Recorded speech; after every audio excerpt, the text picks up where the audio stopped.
Hello and welcome to today's podcast. I'm Susan Guthrie, your host, and today is the last day of November, the day this podcast is launching, and November is Military Family Appreciation Month. So I'm very happy to be doing this episode today because we do want to show our appreciation to our military families. And I want to honor my guest who brought this idea for the episode to me, Kristina Kaiser. We actually met when I was doing the episode, which you all may remember, with Wendy Dolan, the episode that just might save your life. And I know many of you listened to that episode, but Kristina works with Wendy at MIST.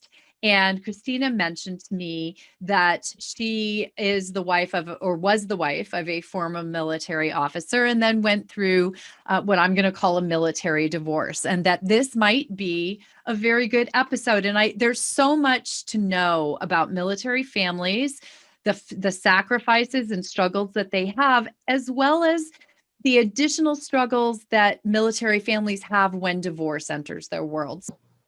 This is, I just to give a little of your background, because in addition to being a former military wife and married to a former military officer, you yourself have over 20 years of professional experience in communications. And I think people are going to be able to see that when we get a chance to speak some more. And you do work on the board at USA Safe Patient Network and with Wendy at MIST.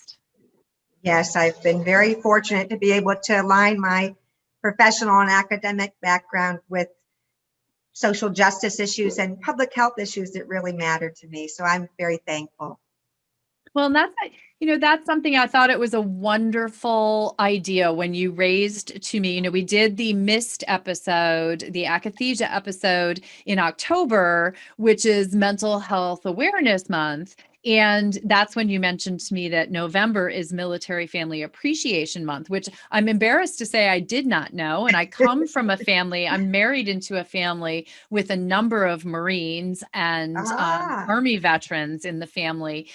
So although November is well known for having Veterans Day, I don't know if everyone knows that it's Military Family Appreciation Month. So I'm very happy that we're talking about this because you have that insider perspective. And we were just talking about it's difficult to be a member of a military family, even if you're not the one in the military.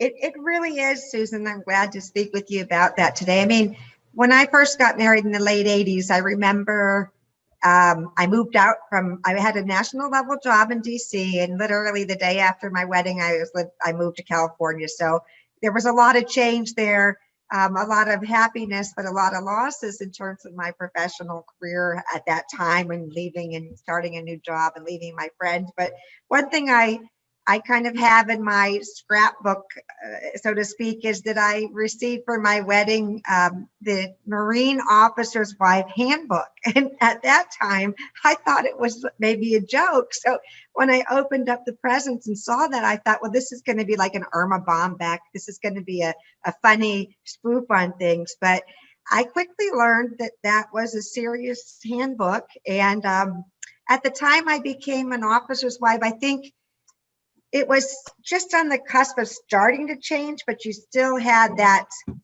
I don't want to say old fashioned, but I still remember reading in that military handbook for Marine officers' wives, about wearing your gloves, and you should put your silver tray by the front door so the calling cards can be put there. And it was just very unusual for me, but also you could see it was on the cusp of changing, but the handbook hadn't yet been updated, especially because it also said Marine Officers' Wives Handbook.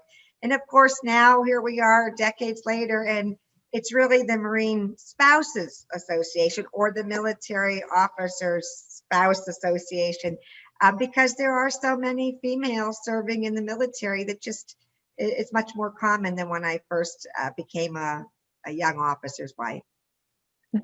When you talk about putting the little silver tray next to the front door, so my grandmother, that this should date it. My grandmother went to Miss Porter's school in Connecticut, the ladies, teach her to Okay. be a nice lady with her gloves and all that. And my Sure. grandmother always had that tray by the front door, and calling Absolutely. cards that just, you were always Mrs. William Woodward Guthrie the Yes, third. indeed. That was her name.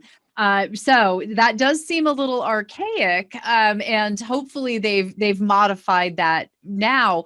But that is something that I've heard about the military, even Yeah. today, is that it still has somewhat, gender, societal norms that are having a little bit harder time changing than maybe the rest of the world. I think that's a really good, fair, and accurate way to put it, is that the changes we see in the general population in terms of gender roles or supporting a person's career or even having your own um, have they're slower, I think, to disperse in the military, but they're coming along, but they're probably a little bit behind the general population for a lot of various reasons. But one thing I'm very happy about today is that there's several associations that now exist or existed before, but are more actively involved in helping military spouses keep their careers, grow with their careers, instead of having to every 2 years find a new job that's maybe not going to be a job for promotion, or maybe it's a job that's lower than your skill set. I think that telecommuting and work from home and the internet, have really helped, but also organizations like the National Military Family Association, lots of associations that want to make life better for military families have also focused on making sure that nurses, teachers, therapists who happen to be married to military spouses don't have to retrain every few years to get a certification in each state. They're trying to make it more uniform certification for those programs. And also there's several scholarships available for, like the National Military Family Association has scholarships for uh, military spouses who need to update their certification when they move. So I'd like to just encourage our listeners today to go on and look at those kind of programs, because there are things that weren't there when I became a military spouse. Well, and I love that's such a good point, because you mentioned earlier when we were speaking that you left your career, or you had to leave your career when you got married. And that's actually something I've handled a number of divorces where I've represented a spouse who was married to someone in the military. And in many cases, their careers have taken a major, if not complete, hit because of all the moving around, which you were just referencing, Yep. the fact that they couldn't get on promotional tracks because they were going to be moving. So there's a lot of impediments to being the spouse of someone in the military from a career perspective. There are, I'll just say, I got my dream job in LA at Hill and Knowlton, advertising and PR firm. And it was just, oh, this is like what I've just dreamed for. And I couldn't take it because we were going to move. And I didn't want to be a geographic bachelorette, because that wasn't that common back then. And I didn't think that would be helpful for my marriage, which was really important to me. But I also had to, I guess, mourn the loss, because when you work really hard and you go to a great school and you get wonderful grades and you think you're going to have a great career and you fall in love with someone in the military, well, it doesn't mean you can't have a great career, but it's going to be harder or more challenging to find that job that you can move with, or that will help you when you do move. So that was disappointing. I still sometimes go by there on Wilshire Boulevard and what if, but I guess the happy thing is that the need to kind of have a broad-based skill set when I was a young military wife, it helped me get more certifications. It put me in I still use my communications field, but I specialize, if you will, in education. So I started my own business after my kids were a little older, and I think got my master's. So out of adversity, I made it work for me, but it doesn't mean that we don't want to do things as a society to help military families, spouses and children alike.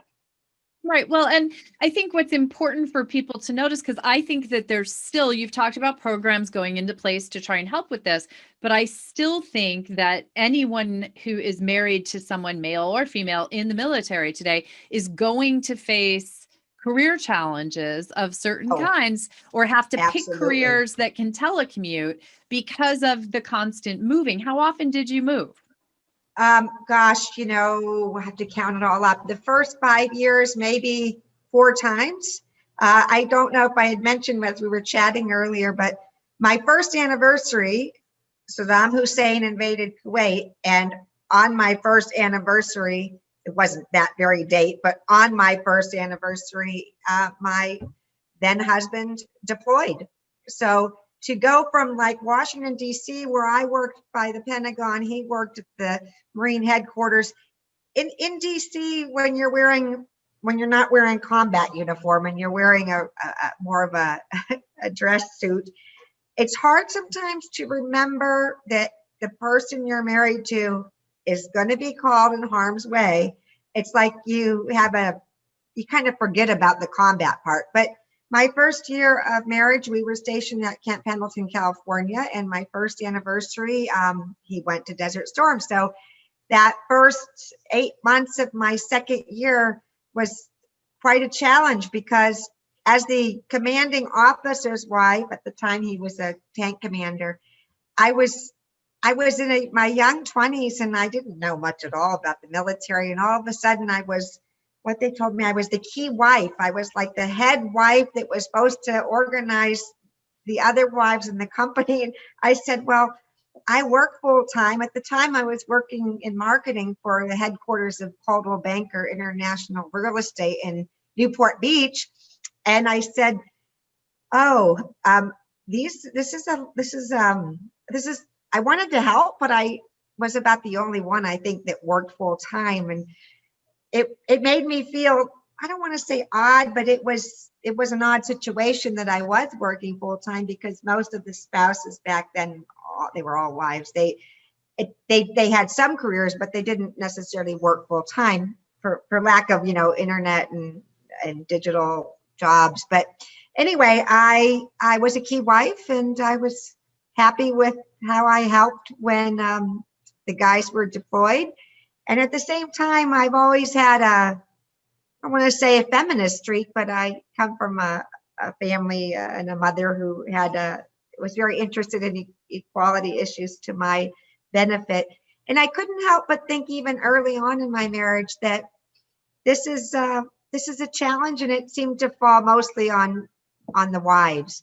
And that's I think that's I don't want to say a burden, but I would hope that military spouses today, male and female, I would hope we would take a moment, not just in November when we have Veterans Day or Military Family Appreciation Month, but to recognize that behind a good soldier or a good airman or a good Marine, or I should say Air Force instead of airman, but behind a great service person is a spouse, male and female, that has helped them be able to efficiently do their job and take care of the fort at home. And now it's not a gender issue. It's just a matter of being a good supporting spouse.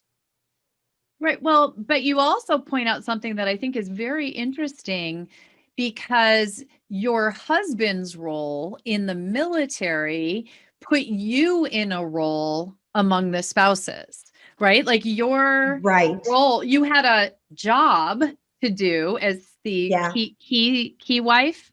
Yeah, I was what they call key wife. Yeah. Right. So you had a role, but it's I'm assuming an unpaid role, and it was a not clearly defined role. But because your husband was in charge on his side of the fence in the military, that put you in charge on your side of the fence in a non-official way. and very difficult role, especially when you consider that I was working full time. But I'm glad you said that, because I was always proud of my former husband when I was married, proud of what he did as an officer, I want to say. But I also wanted and had my own, to the best of my ability, career goals, career, graduate school. But one thing I was going to say is that at 22 or 23, I think, it was difficult for me when I was a key wife and the Marines were at war, because the women with whom I had things in common, who were close to my age, maybe getting postgraduate certifications, maybe they were working, they were the ones that I had more in common with. But the women who were the wives of my then husband's peers, the majors, they were changing diapers because they had young kids and they were just at a different stage in their life. And so I found myself a little bit lonely, because the wives with whom I might have something in common with that were closer to my age, they were often the wives of Marines that my husband was the boss of. So Right. they didn't want to hang out with their husband's boss's wife. Yeah. And then to hang out with someone who was 10 years ahead of me and was changing diapers, which was fine, but I wasn't at that point in my life doing that kind of job. So it was challenging. I would imagine. And you've just raised another, what I assume was a challenge when you did have children. What is it like to co-parent with a spouse who's in the military? Yeah, that was interesting. I have two children, a daughter, Natalie, who died when she was 19, which we'll get to later. Natalie was my firstborn. And then I had a son, Conrad, who's now 24. But it was a challenge. Natalie was born with juvenile rheumatoid arthritis, and it was pretty serious at the time it was diagnosed. At that time, we were living in DC area, and the Bethesda Naval Hospital was a pretty good place to get care. But what I learned then, and what I'm happy to talk about today, is that there's an exceptional family members program in the military, and it had just started out when Natalie was maybe 1 or 2, but it was very much in its infancy. So if you had an exceptional family member, say a wife had cancer, or a child has juvenile rheumatoid arthritis or diabetes or whatever the exceptional family member status might be, at the time that I was a younger wife, it really could hurt your career, because there were only a few places that you could get specialized care. And it's improved now. I think that there's specialized care at more military bases, but also there's more opportunity to go outside of the military for your health care, which is really important. But also, I think that they've become more compassionate about caring for the family overall, in terms of, it used to be, there was a saying, and I'm sure some of your viewers will remember it. It was, if the Marine Corps wanted you to have a wife, it would have issued you one. And they Nice. used to say that, and they were joking, but it was kind of it wasn't, it had a sting to it, it was still a joke, but it was a joke that had some background there. And I think that's not a joke that would be accurate now, or really well accepted. So I guess what I'm saying is, when more women came into the military, and there was a better focus on, better understanding about stereotypical gender roles, and how that maybe doesn't help the military member and the military family, I think that we've gone in the right direction. But I do think, though, too, that when I first got married, it was no doubt about it that the military spouse was supposed to help the military member's career. And I am telling you, I think for guys who weren't married, I'll say guys since they were mostly guys then, but I think it would have been hard in the early 80s to make it up the ranks high without having a supporting partner at home. Well, because you were playing a role in their advancement. But Right. That point you just made there that maybe people didn't catch is that one of the main ways that you move up the ranks in the military is being moved around to different bases and taking new Right, roles. But if you have a extraordinary family member, a family member with an illness, your choices of where you could go could sometimes be limited, and the right, military didn't exactly recognize that. So then you were really causing a strain on the entire family. Not only are they under the strain of having an extraordinary family member, but the absolutely. military member might have issues about advancing their career. So something else that our military families deal with that so many of us are not even aware of. Absolutely. And some of those families, then the spouse, the military member, goes away for like a 1 year tour of duty. And that's hard too. I do remember that when I was married, I remember my then spouse, Tom, he had an opportunity for embassy duty. And Natalie had already been diagnosed with juvenile rheumatoid arthritis. And I remember talking to the military wife of the Marine officer who was already there. And it was a wonderfully interesting assignment. It was in South Africa. And it just sounded like such an exciting opportunity to go someplace different. But ultimately, I think my then husband didn't put in for it, or we decided against it because it just was too risky of a place when you don't have a specialist in it. This case was rheumatology. Yeah. So, I think that those kind of, I guess, challenges still occur, but not to the same level that they did in the early 90s. Well, and then there had to be an additional strain of raising a family with one parent who might be absent for long expanses, back for a period of time, then gone. That Yeah, had to be a strain on your family and on you as well. it was. And I'll say that because my then spouse was in Desert Storm, he was gone for a long time. And so his overseas control date, they called it, had changed. So he actually wasn't gone as much as I thought he would be, just because of that long Desert Storm, Desert Shield thing. But what I will say is that they work long hours, even if they're not deployed or they're not doing training exercises. And I think because I married, I don't know if I mentioned, but I was 10 years younger than my spouse, and I married in my young 20s. So 10 years between 22 and 32, that's a lot more of I think, a difference than, say, 55 and 65, or Right. 45 and 55.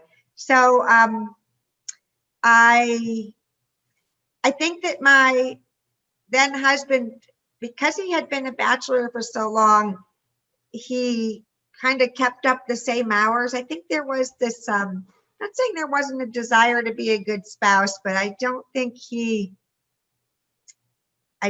understood about time boundaries, because Yeah. he had spent a lot of years by himself as a bachelor, and also he went to the Naval Academy and was very much, you stay till the job is done. And I think that's a great work ethic. I don't necessarily think it always works for families to have that kind of, I guess, mentality every day. Right. So the balance is hard in the military. I think the balance is hard. It's almost like having two spouses, right? You're almost married to the military, it sounds If like. I please one, I can't please the other. Right, right. Well, and so these are all things I just don't know that everyone appreciates about the difficulties of being a military family.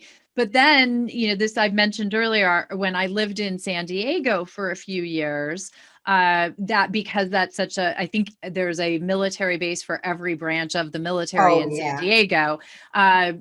I think at least 50% of the divorces I was involved with in my practice, at least 50% had one or both of the parties who were either active military or had been in the military. And when Yep, you get divorced, which is an experience that you then went through with your now ex-husband, I did. getting divorced from a person who is in the military or has been in the military, there are layers of complication from their military service that also permeate the divorce process. Isn't that right?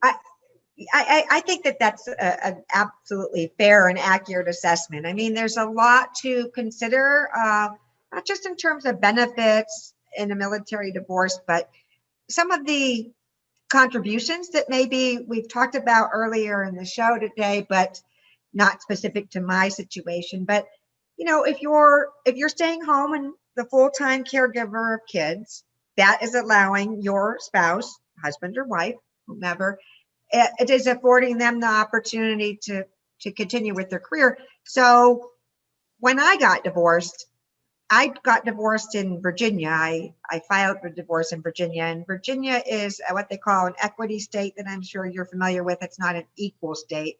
So that means that there are 3 or 4 criteria. Basically, I'm paraphrasing here, but the length of the marriage, what the person contributed, what are the assets. Virginia, even on paper at least, they still say that they take into account sometimes the reasoning, which is not very common anymore that you see that.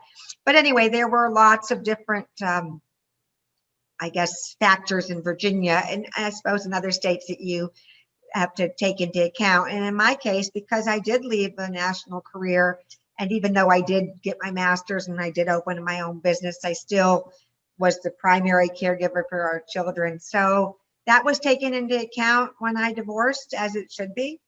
It has nothing to do with gender. It just happened to be in my situation that I was the wife. But I think that's really important for us to remember what people sacrifice to support the military member, and that they not be a gray divorce. I mean, I got divorced, I guess you could call it a gray divorce.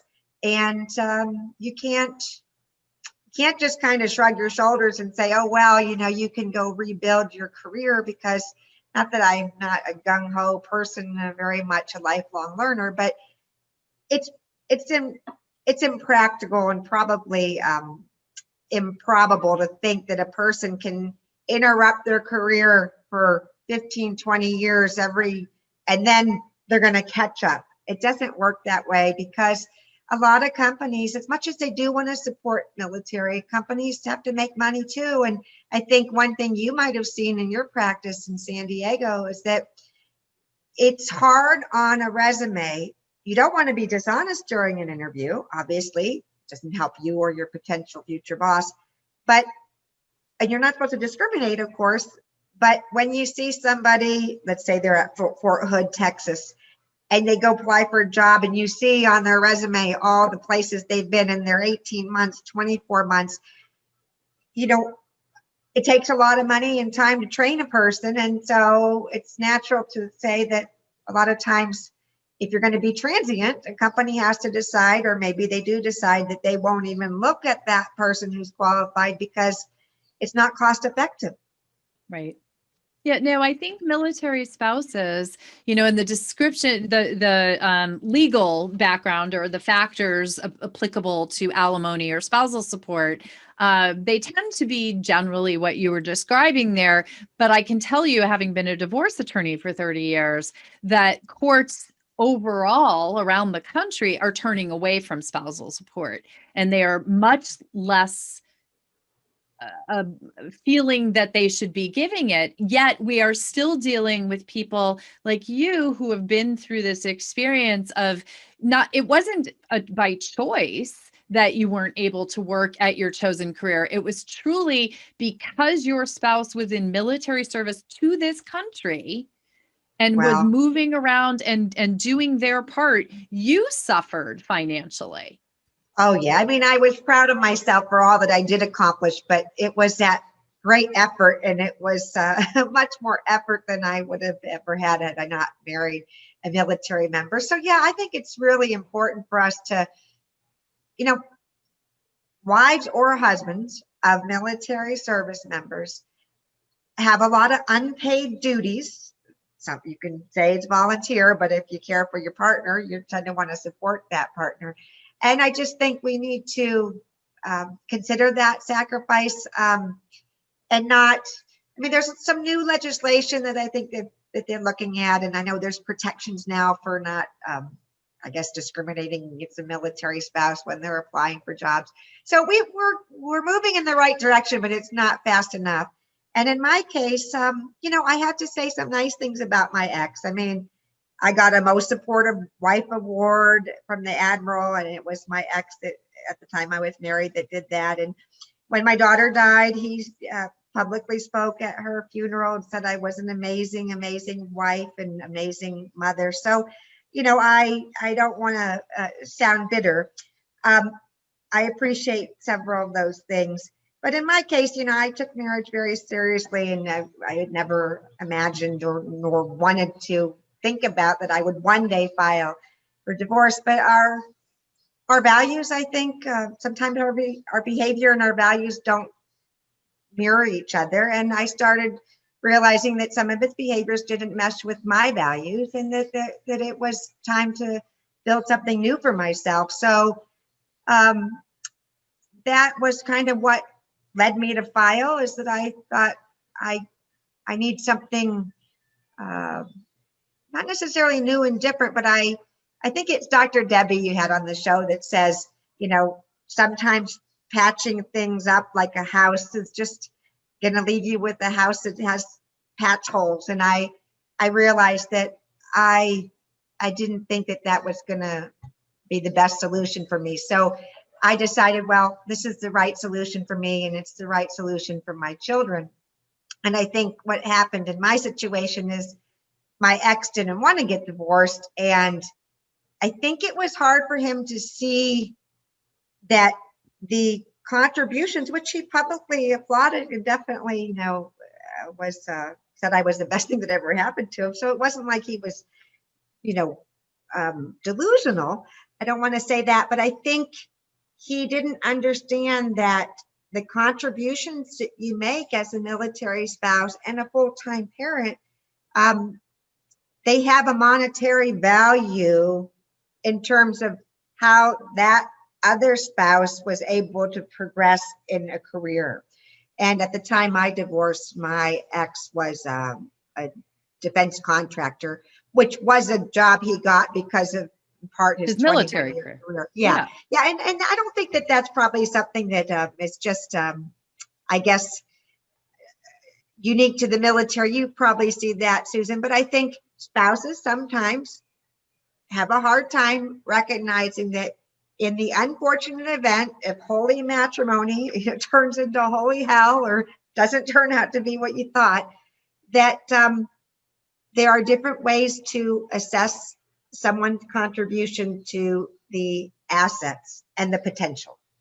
Right. And that's actually just a major overall overriding element of equitable distribution, which is what you were referring to earlier, where we look to the non-monetary contributions Right, of the right. non-breadwinner spouse. Unfortunately, it's taking the law all the way around, not just in military families, a long time to catch up. But one of Right. the things that is harmful, and we only have a minute to touch on this, but I do want to make sure we bring it up because it's not just in the area of spousal support where we see complications arising out of having been a military spouse at the time of divorce. It's also that some of the benefits that the military person who served in the military receives from the federal government by Right. reason of their military service, those cannot be divided in the divorce. So the spouse ends up not being able to benefit from them, or you have to be very careful at the time of the divorce from someone who was in the military. Absolutely. And as I know you will encourage our listeners today, make sure that whether you go through mediation or you go to an attorney for, I guess, a traditional type settlement, make sure you have someone who understands military divorce, because I've read horror stories online where the quadro wasn't done properly, or the person didn't calculate correctly, and now they either have to go back into court or maybe they've even missed it altogether. For example, healthcare benefits. If you don't qualify for TRICARE for life, you do have, I think it's 1 year or so to get a private healthcare from TRICARE, which is a good healthcare program. And I just think it's difficult because people who are getting divorced have a lot of stress. And if you take that stress and realize that you're already suffering from some loss, grief, maybe shock, maybe betrayal, whatever the reasons are. And there's not a one-stop shop that I know of to go online and ask all your questions. So I would just encourage our listeners to make sure you get a qualified professional who has experience handling.